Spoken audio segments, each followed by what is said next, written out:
इथे आपण अशाच वातावरणात का घेतो, तर जे मुंबईला राहिलेत ना त्यांना इझी वाटतं, हे सगळं इझी आहे. इझी काही नाही आहे.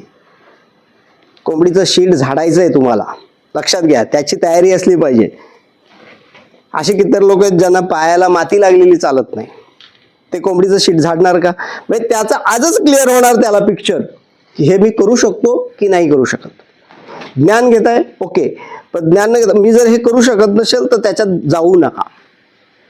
अजून एक माझा सांगण्याचा उद्देश असा आहे की जर तुम्ही स्वतः किंवा तुमचा एकदम जवळचा माणूस, घरातला माणूस त्या व्यवसायावर लक्ष देऊ शकत नसेल तर पूर्णपणे कामगारावर अवलंबून तुम्ही हा व्यवसाय करू नका. समजा तुम्ही राहताय मुंबईत, तुमचा व्यवसाय आहे सातारा. संध्याकाळी तुमच्या माणसाने सांगितलं साहेब एक कोंबडा मेला. साताऱ्यावरून मुंबईला जाल एक कोंबडा बघायला, हे ठेवा आता मी बघायला येतो.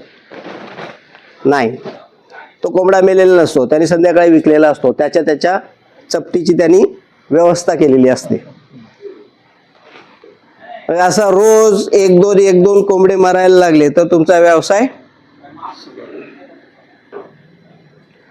म्हणून हे जे व्यवसाय आहेत ना, हे शेतीपूरक व्यवसाय, हे शेतकऱ्यांनी म्हणजे ज्याला त्याच्यावर लक्ष ठेवता येते त्यांनीच करायचे.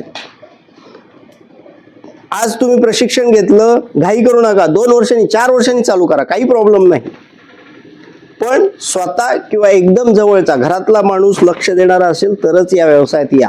नाही तर काय होणार आहे, उत्साहाने तुम्ही काम सुरू कराल, 6 महिने, वर्षभराने, 2 वर्षांनी तुम्हाला असं लक्षात येईल अरे मी तर टाकले लाख रुपये पण याच्यातनं मला 5,000 रुपये पण रिटर्न आले नाही. मग त्यावेळेला तुम्हाला कडी कोयंडा शोधायला लागेल.